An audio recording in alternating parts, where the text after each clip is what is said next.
You're listening to Simply Put, a podcast from FHN Financial. I'm your host, Will Compernell.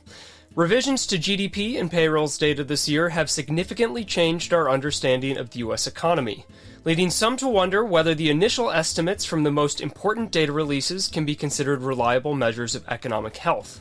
As the Federal Reserve and economic decision makers evaluate whether the economy has reached a healthy balance or is on the verge of a downturn, having accurate and timely data has become all the more important.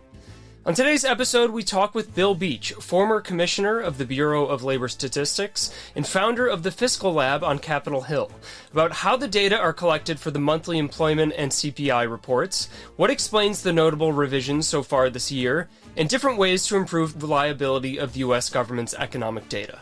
Stay tuned.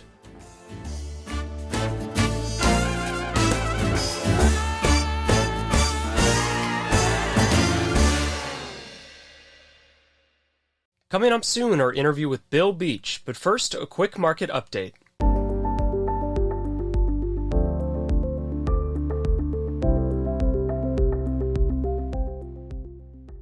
U.S. financial markets have spent much of the last 2 weeks in a holding pattern, while a federal government shutdown has postponed the scheduled publication of important data releases.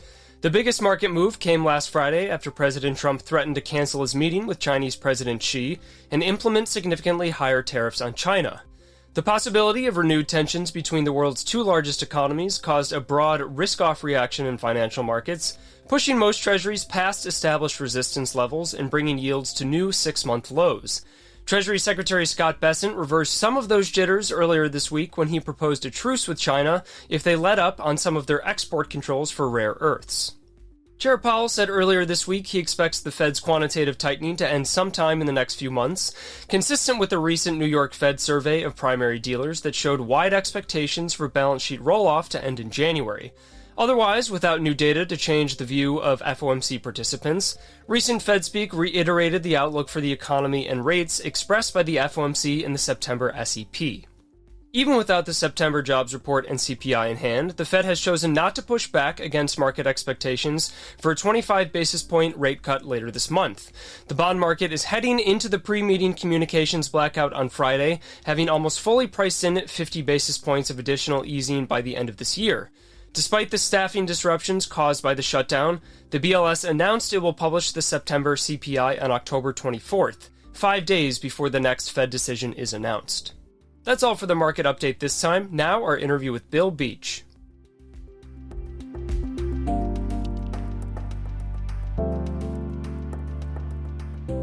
Our guest today is Bill Beach, former commissioner at the Bureau of Labor Statistics and founder of the Fiscal Lab on Capitol Hill. Bill, thanks for coming on the podcast. Will, it's entirely my pleasure. Thank you for asking me.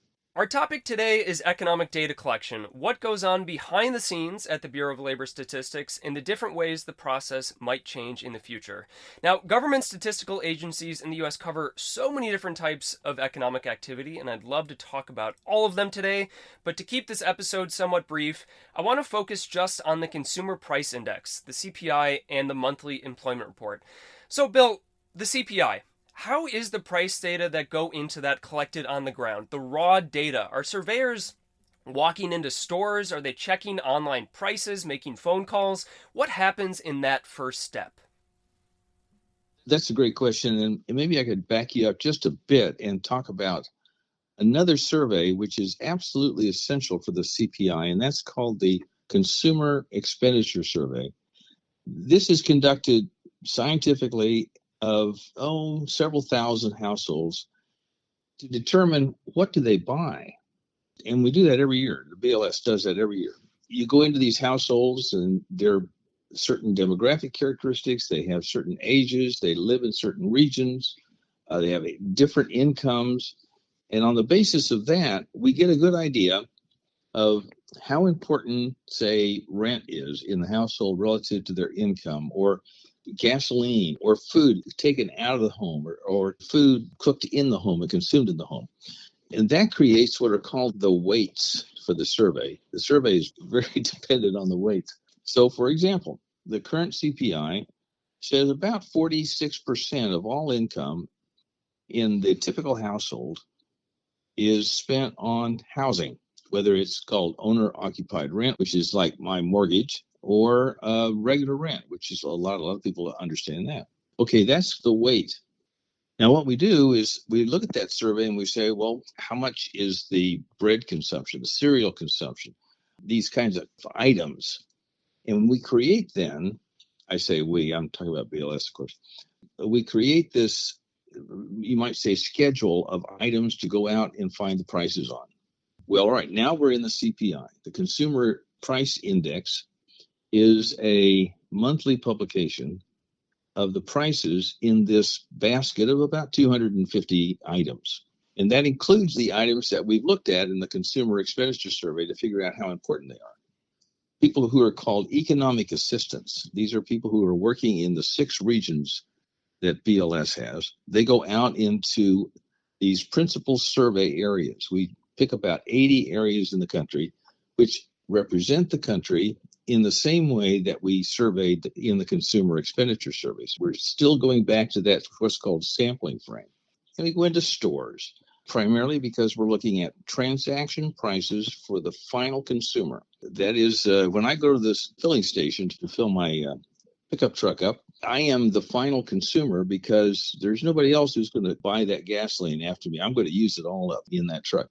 Or when I go into the grocery store and I buy bread, there's nobody else who's going to buy that lump, that package of bread. That is the final consumption for that good. These transaction prices then are collected. All of that information is sent to the Washington office. Actually, it's now in Suitland, Maryland, where it's processed. Now, a lot of people ask me, well, when in the month do you take this survey? The survey is taken from the first of the month to the last of the month for the Consumer Price Index. That's very different than for the employment series that we'll be talking about.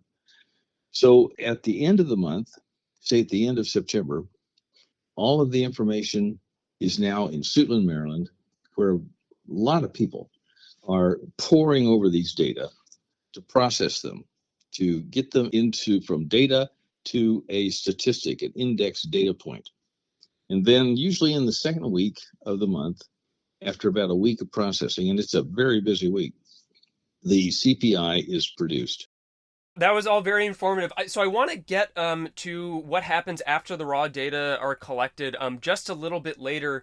But for now, I just have some questions about what these economic assistance that you talk about going into these stores. It's not always straightforward about what prices to report. So for example, where I live in Chicago, within, a couple blocks of me, there are 3 different stores where I can get the same gallon of milk, the same brand, for a different price. And so how do these surveyors know what is considered representative? What is, the price for whatever they're measuring? They will collect several prices on each item that they're assigned to collect. They'll go into pre-selected stores. These stores have an agreement with the Bureau of Labor Statistics to allow a person to go up and down the aisles and handle packages and put them back on the shelf without violating the rules of the store. These stores are selected to represent different levels of income for the people who are in those stores. And on the basis of that, they hope that they're getting a range of prices, transaction prices, that then they can collapse into something maybe called an average price or the central tendency of that price. With respect to gasoline, we get all of our prices now from an aggregator of national prices called Gas Buddy. So the surveyors no longer go to gas stations. BLS subscribes to this survey, and we get about 1,000 to 3,000 or 4,000 prices per day, transaction prices, which are selected by Gas Buddy to be representative of the country. So there we've got continuous collection. It's the case that we try to find a range of prices. We don't want to get sale prices, discount prices, because we want to get the retail price. So we kind of ignore those loss leaders that you see in stores sometime, buy one, get the second one free, and go for what would be the regular price. And we want to get past all the advertising. And so for that reason, we do have to find a number of stores from which we can draw the prices. So that leads me to my next question, which is when the sticker price for a good or service can differ a lot from the effective price paid. So the sticker price for a lot of college tuition is a lot higher than most people pay because there's financial aid, there's all this merit. It's some sort of, weird psychology where the more expensive tuition makes people feel like the school is that much more prestigious. Used cars are often very negotiated, and then I think for a lot of services now, especially during the pandemic, this idea of tipflation has happened, where the amount that people are expected to tip has gone up. So how do these BLS employees account for that? That what is that sticker price can be really different than how expensive it really ends up being. I know that there's the coupon example, but it seems like there could be some complexities there. Very complex. So that's why BLS trains its economic assistants over a very long period of time, and they're continuously trained. We look for transaction prices, not the posted price. So let's say that the college says, well, one semester here will cost $1 million. That's called a posted price. Amazon has posted prices, right? They have prices that you see that may not be the price that you end up paying because you may find a way to get a discount or some other reduction in that price. The economic assistant, the surveyor for CPI, is looking for the transaction price. What did the person actually pay? So in the case of the university, we would survey to the point of finding that transaction price or the series of prices and say, well, even though it was $1 million a semester, they ended up only paying $5,000. And that would be the price that we would record for that particular tuition semester. Then again, we have this problem of shrinkflation. Last year, you bought a package of hot dogs, and it had 12 hot dogs in it, and you paid $5. And this year, you paid $5, but it only has 11 hot dogs in it. That is not the same price because the quantity has decreased. Our economic assistants are constantly looking for the count in the package. They will actually count potato chips in potato chip bags. They'll buy a bag and count those to make sure that we're getting the same as they recorded a year ago or 2 years ago or 3 years ago. So not only is it a transaction price that they're looking for, but they're looking for comparable goods over time. Remember, this is an index, the components of which don't change a lot from 1 year to the next. So if you're doing bread and it's in the index, a loaf of bread, you got to make sure that it has the same slices, or we account for the changes in slices as we look at the changes in the price. That's why the CPI is such a reliable index of price change. It's not just going out and scraping the web for prices. As some people said, well, just go and do that. Well, if we did that, we wouldn't be able to look at the changes in the quality of the good or the quantity of the good or any of those items which are so important and that consumers are constantly noticing when they buy a particular good. With that level of rigor, just accounting for all of those different variables we talked about in so many different metropolitan areas, and I mean, if you go into the sub components of the CPI, there are like 3 different kinds of cooked veal or something. How many people is the BLS sending out to these stores every month? I mean, because to collect all this information and then tabulate it to have it released for, 2 or so weeks into the next month, that is an incredibly quick process. So how many people is the BLS, this economist army, employing? Well, there are about 600. It varies quite a lot during the course of the year because some people will do this as a part-time job for a while. They'll maybe for a year or two, and then they won't do it for a while, or they'll come back in. It's in the neighborhood of 500 to 600. Remember, we're not going to every store in the country. We're going to stores in 80 survey areas. So the coverage doesn't have to be as great as you might imagine it would be if you were, in fact, going into the top 200 metropolitan areas or something of that magnitude. Even so, it is a daunting task. These folks, they work out of their cars. They work out of what are little sub offices that BLS lease in areas where we're doing intense work. They have a lot of work in their homes. It used to be that these collections were all done and recorded on paper. And so there would be in the economic assistance car a box, maybe 2 or 3 filing boxes. And there's stories at BLS of economic assistance flying to a city, spending the night in the hotel catching fire, and they're running out of the hotel in their bathrobes carrying their boxes Wow. of data. It's really an amazing group of people who will put up with what they have to put up. Bad weather, foul people, uh, barking dogs, all these things to collect the prices that you and I just take for granted in the CPI.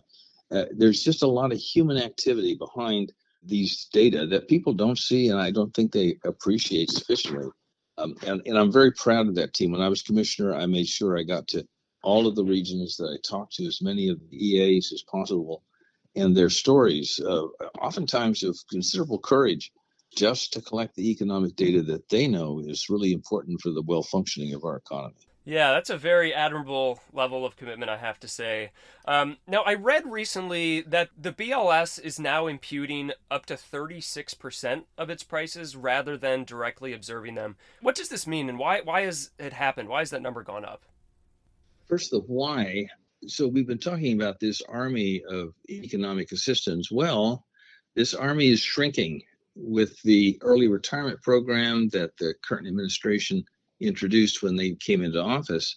A number of the economic assistants who are generally older, they may be doing this as a job after their regular job. Well, they've decided to take retirement. So we have a substantial high percentage of open jobs. If anyone listening to this podcast would like to do this job, there's plenty of work to be done out there. And so we don't get as many prices collected as we used to. As a consequence, the imputation rate, that is the averaging of prices across several months, because you may collect it in July, but you don't have any data in August, and so you do collect it in September, so you impute the August number. The imputation rates have gone up, and I think it's primarily a function of having so many vacancies at the regional level. We have to have people collect these prices. I've described a system of data collection and processing, which I hope will be clearly understood as a human process. It's not intermediated by the internet like people imagine it could be. You really have to have a person going into the stores and doing most of this work. We do get data from other sources like gasoline, but that cannot substitute for the bulk of the work, which is done by men and women going into stores. You talked about that process after the raw data are collected. They're submitted to this facility or office in Maryland, I believe. So, talk a little bit more about those intermediary steps between the raw data collection and the publication. So, we have all this raw data, and then I know statisticians need to put seasonal adjustments on it. Are people, I don't know, checking each other's work? What is the collaboration there before we get the thing on our Bloomberg terminal that just says 0.3% increase in the headline CPI? So the index is fairly easily sorted out into categories. There's food, there's energy, there's housing, and you can see these categories when you look at a typical CPI monthly table. Table 1 or Table 3 are good examples of tables for everyone to look at. The Office of Prices and Living Conditions, which processes all of the price indexes, is a very large office at BLS. There are about 460 people who work at BLS, specifically in the Prices and Living Conditions office. That number is lower now because of vacancies again, but the authorized strength is about that size. It's also the unit at BLS that has the largest budget, and you can see why, because they have so many regional work, and at the national office there are teams that specialize in housing, in energy, in food. These teams know a lot about those industries. I mean, they may be some of the world's greatest experts in those particular industrial classifications. When they get the data, they can perhaps sense problems quicker because they have so much experience working with the trends in these areas. The problems may be of a mechanical nature. For example, it may be the case that we took a lot of data points on rental housing, but they just don't look like they're the right typical data points. And so there may be some resurveying that has to be done, or maybe there needs to be some averaging of data from adjoining months. The biggest problem that this group faces is insufficient sample, just not enough data points for them to confidently seasonally adjust and confidently create the index number. And so they have to do some work to increase the number of observations by borrowing observations from adjoining months. That's part of the interpolation process. So once they have the data processed and they have the index numbers to their satisfaction, again, they're doing this in 1 week. They have to write the report, put the tables together, check the numbers to make sure they are absolutely correct, and then brief the commissioner. and the commissioner usually has all kinds of questions, but it is, as you can see, every month, kind of from collection to processing to publication, a sprint. And I'm just very impressed by the people who are able to make it to the finish line each month. Yes, very impressive, big process, very decentralized, and when I think people wonder about the accuracy in real time, it is just remarkable to think about how quick that turnaround is from the surveying to the publication. Even though we often say that reported data lag, it's really not that long of a lag versus what's going on behind the scenes. I want to move on to the monthly jobs report. So the monthly employment report surveys 121,000 establishments that give us numbers like the net payroll change every month, and then there are 60,000 households surveyed that gives us numbers like the unemployment rate or average hourly earnings, and these surveys are extrapolated to our best estimate for the overall population. Of course, we can't get information on everyone in real time, and so that means that they are surveys. How does the BLS collect this information? Is it these economic assistants going into people's houses and establishments? Are they online surveys, phone calls? What's going on? Let me go through the household survey first. The household survey is called the current population survey, is just a wonderful snapshot each month of the demographics of the labor force. The survey is collected by interacting largely through telephone with households. These 60,000 households are selected. They are typical of the 120 million households in the United States. That itself is quite an accomplishment to find 60,000 households that represent everybody. These households are queried about a lot of their labor force characteristics over a 2-week period that contains the 12th of the month. So you look at your calendar and you find the 12th of the month. Well, it'll be that full week or the week that follows the 12th, if it's a Sunday, and the week following. So you've got 2 weeks there. Usually that means that the last week of the month is a week in which the data can be processed by our Employment and Unemployment Statistics Office at BLS. These are surveyors. They work for the Census Bureau. They don't work for BLS, unlike the economic assistance that we've just talked about for the price indexes. These people are employees of the Census Bureau, and they operate out of these census collection areas, calling households, getting data, doing follow-up calls, rigorously going after these folks for that 2-week period. At the end of that 2-week period, all the data is sent to Suitland, and that data is quickly processed. It comes in pretty good shape out of the Census Bureau, so there's not a lot of data correction that needs to take place. And usually by Monday or Tuesday of the week containing First Friday, the commissioner gets an early glimpse at the results. So the unemployment rate, the number of people who are unemployed, so forth and so on. Let me stop for just a second and talk about the unemployment rate. A lot of folks say, well, why can't you just take it from the unemployment insurance filings, which are publicized by the Labor Department every month? It's because people who go in for unemployment insurance make a claim are not the entire population of people who are unemployed. A lot of people who are unemployed just don't do it. They're maybe embarrassed to do it, or they think, I'm going to get a job next week. Why should I bother? Okay, so we have been asking a question, a really unique question, since 1947 at BLS. We've never changed the question. The question goes, don't quote me on this exactly, but I think the words are more or less correct. In the past 4 weeks, have you worked for pay or have you looked for work? It's a very simple question. And so that question gives us then the population of people who are working. Have you worked for pay? And that means that they are in the labor force and they're employed. And then the people who say, oh, no, I don't have a job, but I've looked for work.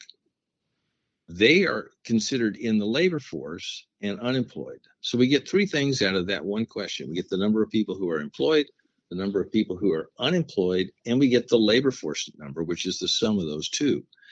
The consistent series over the hundreds and hundreds of months since 1947 has given us this data series, which is terrific. We can follow unemployment very, very closely. We then process all those numbers. Those numbers are ready to go. By the time the team at BLS begins writing the report, which is written largely on Tuesday afternoon and Wednesday early morning, all of those data are in there. The other survey is a survey of business establishments, and that is the 120,000, sometimes as high as 135,000 businesses, which are considered typical of businesses because we have gone to a big census of businesses called the Quarterly Census of Employment and Wages. That census has got 11 million firms in it, and it's a very good snapshot each quarter of the number of firms out there who are employing people and who have a relationship to the unemployment insurance system in the states. That's a mouthful, but that's how that sampling frame is put together. And so we take this typical group of businesses and we ask them, will you participate? 120 to 130,000 say yes.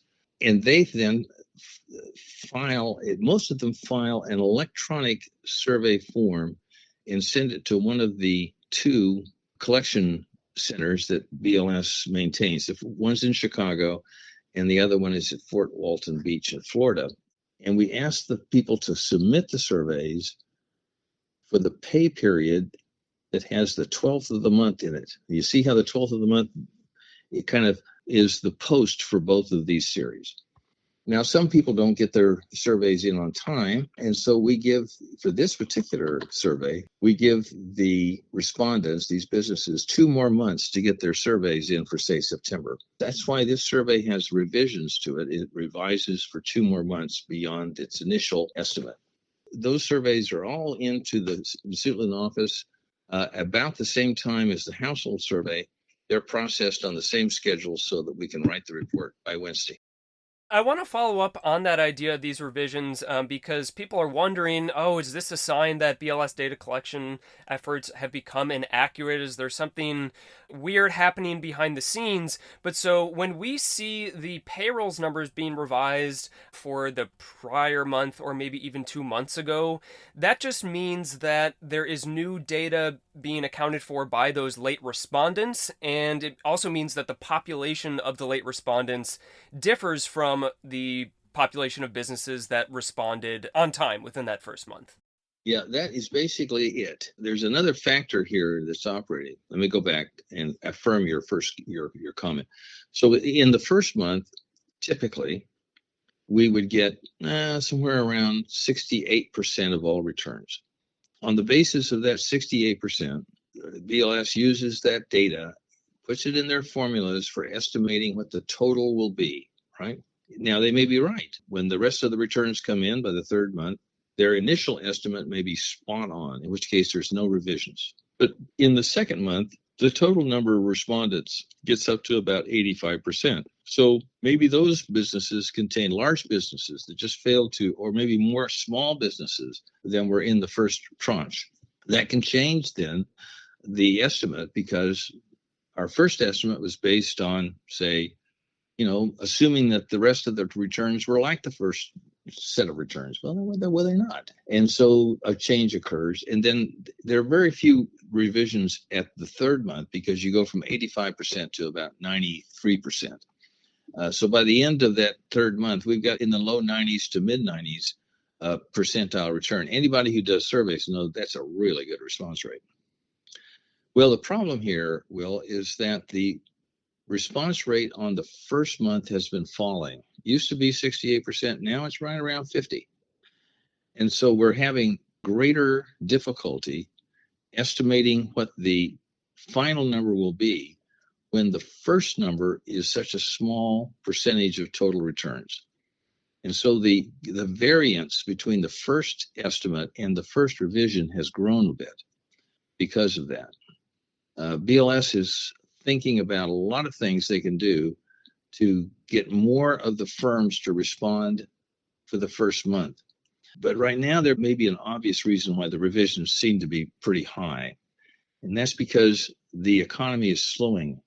So when the economy is slowing, a lot of small firms are not surviving.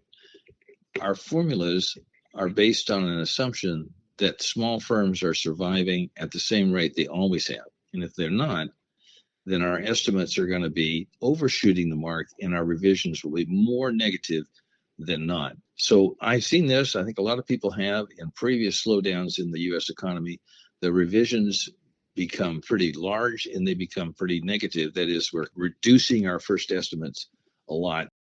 Why do you think initial survey response rates have gone down so much? I mean, intuitively, I'd think, oh, people are inundated with spam, so they're not going to answer their phone. Maybe there's a privacy concern about giving this information to the government. But that wouldn't explain why the second and third month revisions, the response rate is still pretty stellar. So why is that initial rate so low now? These businesses are responding more slowly, we think, in part because margins are falling for the typical business. And so the chief information officer, the CEO of the firm, whoever's responsible for allocating work is saying, oh, no, don't do the survey. You're too busy doing this other thing. We got to do this first. We got to save the business. Forget the survey. We have a feeling that that may be happening. You know, if you look at large firms, their margins may not be going down, but small firms often have real difficulty maintaining an adequate margin, and it's a profit margin, in order to survive and make reinvestments in their business. That's likely the case, and that is more likely the case when the economy is slowing than when the economy is growing. So we may be seeing in the slowdown, or rather the drop of response rates, another indication that the labor market and the general economy overall is slowing down. You speak to something about how businesses might be too busy, or they prioritize their business activities over these surveys, and I feel like that could be the case whether a business is failing or successful. So if I'm someone who gets the household survey, I'm really busy, and I think, how many hours did I work last week? 35 feels like a pretty round number. And then I'm a busy business person. How many people were on payroll last month? I think it was like 50. Let's just say 50. Is there any way that the BLS verifies those self reported answers? Not because people are intentionally lying, but because they might have difficulty remembering themselves some of this information. Yes, great question. We do reconcile the monthly estimates to the census, quarterly census of employment and wages that I mentioned a few minutes ago. And we do that once a year. So we look at the March release of the quarterly census of employment and wages, which is a complete tabulation, if you will, a complete count of all the businesses. And we say, well, how close is our estimate for total non-farm employment in March based on 12 months of doing the estimates compared to the actual total non-farm employment? That's called the benchmark. And the benchmark, sometimes we're spot on. We make a revision of 100,000 or 200,000, which is pretty small, or we get some big revisions. We had a big one last year of 818,000. We had a big one this year of 900,000. 900,000 out of over 160 million people working in the economy. It's a small percentage, but it's a big revision. But that's how we do it. We look at the census of all the people working and we say, how close were our estimates to that census? once we figure out how far off we were on March, we will go back and forward to make adjustments to all of the estimates based on the proportion of each month to that total number that we came up with, or total difference we came up with in the March survey. So you'll see in the revision document that BLS issues a restatement of the previous 12 months of estimates. I think that's an important distinction, those two types of revisions we talked about. One is that the payrolls numbers for the prior month or 2 months ago are kind of revised in an ongoing process. And then there's the annual benchmark that looks at the quarterly census of employment and wages, which, as you said, recently was a 900,000 downward revision, which is huge, but an economy of 140 million people in the labor force, it's quite accurate. And it brings me to my next question, which is that there's always going to be this trade-off between the timeliness of data releases and the precision. I think it would be very difficult for businesses, politicians, policymakers to make economic policy if they had to wait 12 months for the most precise data. But how would you rate the accuracy of our data releases today versus 20, 40, 60 years ago? So maybe initial survey response rates are lower. We also have a bigger economy to survey, but we also have a lot more statistical methods and better technology to relay the information. So how would you compare the data accuracy now to a few decades ago? We're doing a much better job. Revisions, though they kind of look large right now, if you look over the past 20 years, have actually fallen. We're doing a much better job of estimating the total number of people working in the economy on the first month of the survey results than we ever have been. So I think that's good. The detail is much, much bigger than it was 20, 40, 60 years ago. And that's really important for businesses. We're publishing more data. And we're publishing it on a consistently timely and accurate schedule. When I was commissioner, I would travel to lots of business conferences, and I would have companies come up and tell me about their data. They have private data in their own company, and they collect a lot of data on their customers and on their workers and so forth. And invariably, they would say, we know we're doing a good job because we can calibrate to the data produced by BLS. A very famous project that scrapes data on a daily basis from the internet to follow price trends oftentimes is heralded as a substitute for the CPI because you just go to the internet, scrape the prices, get the prices there every day, and you build this big trend, and you've got a nice series. Well, the owners of that process told me once that they know that they're doing a good job because they calibrate to the CPI. So it is an indispensable function that BLS performs here on prices and on employment. And just think about the Federal Reserve and their dual mandate. They are required to maintain price stability, stable price growth in an environment where we're achieving our optimal employment results. Those are the two statistics produced by BLS. And if we were not doing an increasingly good job, the Federal Reserve would be the first organization to switch to some other entity. So I oftentimes think the best judge of our professional conduct as well as the accuracy of our work is in the customers of our products in the private sector and in the public sector. That leads me to my last question of our conversation, which is, what do you think are the biggest areas for potential improvement with how the BLS is collecting and synthesizing its data right now? I know we talked about lower headcount, so more people working as economic assistants would certainly help, but seasonal adjustments are going to be difficult because there was a pandemic. We can't change that. So as far as you see it right now, what are the kind of low-hanging fruit for potential improvement? So I do think there's great promise in blending private sector data with public sector data. We do that in a lot of areas, and so I think we could do more. While, say, Amazon or Walmart or any of the other big retailers may not have great transaction prices available to us, they have wonderful posted prices that we can look at, and we can follow that trend in posted prices and use it to kind of enliven our transaction prices. So I think blending data is important. I think in order to save the surveys, which are probably not savable on their own, the response rates for the household survey are going down no matter what we do, apparently. We do need to invite people in a much larger measure to participate in that survey through the internet. I envision a near-term future, and I think it's within the next 2 years, where BLS launches a new household survey. Part of it's the traditional survey, but a large part of it is inviting 2 million households each month to participate in a series of maybe 10 questions through the internet and build a very large data set every month. That is very achievable because it's been trialed by BLS. It is the way in which Great Britain now collects a lot of its household data, and other countries do the same thing. We demonstrated during the coronavirus epidemic that we can do weekly data on a reliable way. These are the household pulse and business pulse surveys that went out over text message platforms. That was a wildly successful and popular survey. I think that's in the future of the statistical system. I would encourage my colleagues that are working there now, thinking about a future. Don't try to save the 20th century. You really embrace the 21st century, and that is higher frequency data releases using new platforms and mass participation that could produce some amazing results.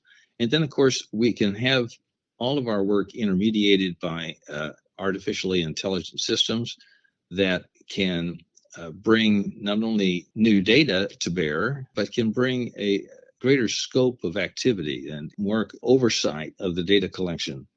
So I think our future is really bright if we embrace it. I don't think it's a particularly expensive one for the public sector, but it's one in which we need a lot of bright people doing innovative things and forgetting about, the past 50 years. Those are great years for the probability survey, but I just don't think we can ever get back to its universal applicability. Bill Beach, thanks for coming on the podcast. My pleasure entirely, Will. Thank you.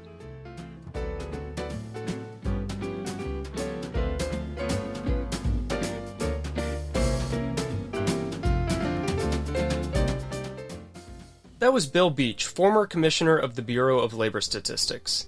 Learning about how the BLS conducts their extensive data gathering is fascinating.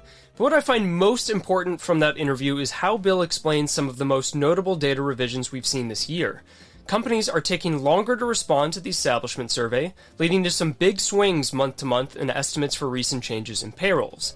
Also, the ability to accurately estimate the population of households or businesses in real time explains why the annual benchmark revisions can be so substantial. Interestingly, as Bill points out, these revisions are still historically minor, and he believes the data are more reliable now than they were a few decades ago. Official government data releases will continue to be postponed for as long as the federal government remains shut down, except for the September CPI released on Friday, October 24th. The data are expected to be benign enough for the Fed to cut 25 basis points on October 29th. This report will also affect the cost of living adjustments that determine next year's Social Security payments. The S&P PMIs for October and consumer confidence for September will otherwise be the data highlights over the next 2 weeks, unaffected by the shutdown because they are provided by the private sector. The Fed's October 29th policy decision will come without a new summary of economic projections, so investors will be looking to the policy statement and press conference for any hints of forward guidance. We expect Chair Powell will emphasize the Fed's meeting-by-meeting decision-making approach, especially since the government shutdown is disrupting a lot of economic activity and data measurement. That's all for today's episode. Thanks again for listening. I'm Will Compernell, macro strategist with FHN Financial. This episode was edited by Bill Stanfield. Don't forget to like and subscribe to Simply Put wherever you get your podcasts. Email simplyput@fhnfinancial.com with any questions or comments.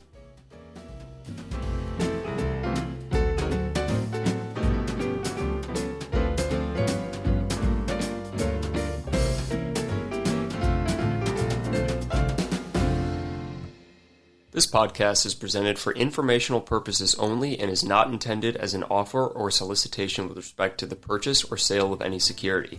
Views expressed herein accurately reflect the speaker's personal views about the data, news, trends, events, etc. discussed herein or any subject securities or issuers.